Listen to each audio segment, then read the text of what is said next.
She was quietly counting coins, her hands shaking. Her worn coat was riddled with holes while the line behind her grew restless. But when the total appeared on the screen, she simply froze. People stared. Some sighed. One even chuckled. But then a teenage cashier did something no one expected. What he did next made half the store cry and restored everyone's faith in humanity. Because sometimes it's the youngest among us who carry the deepest wisdom. This one will stay with you for a long time. This happened just last winter in a modest grocery store on the outskirts of Toledo, Ohio. It was a typical Tuesday morning. Gray skies, slushy sidewalks. But inside aisle 4, a 17-year-old cashier named Sam Thompson was about to change a life. Sam wasn't special in the way society defines it. No awards, no spotlight. He lived with his mom, a retired nurse, in a tiny 2-bedroom house. He worked weekends and evenings to help cover her medication bills. He was a quiet kid, always polite, always early. But what he lacked in flash, he made up for in something rarer: decency. "Richard," Arthur finally said, his voice quiet but full of authority, making everyone turn to him. "The young lady is right. This isn't about martial arts. It's about you trying to feel important by putting others down." Richard spun around, his face red with anger. "How dare you lecture me about martial arts? You don't even know what a dojo is." Arthur stepped forward, and his posture fundamentally changed. His shoulders straightened, his balance subtly shifted lower, and his feet moved into a perfect fighter's stance. "Actually," Arthur said calmly, "I know exactly what a dojo is, and I know that this place stopped being one a long time ago." Richard felt an unexplained chill.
"Last chance to apologize," Arthur offered kindly.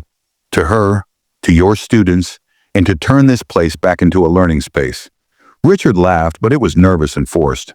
"Apologize, man? You'll be begging for forgiveness when you're on the floor." Richard couldn't see that Arthur had already spotted all his weaknesses. The high guard leaving his body open, his habit of retreating with his right leg first, and how his shoulder movements gave away his punches. 22 years away hadn't erased decades of precise technical analysis. Maya noticed other students instinctively backing away, like wild animals sensing a coming storm.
The gym's energy had completely shifted, as if the air was charged before lightning.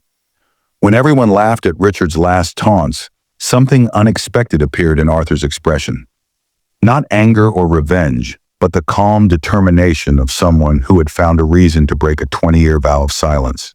Some of those present began to realize that something amazing was about to happen.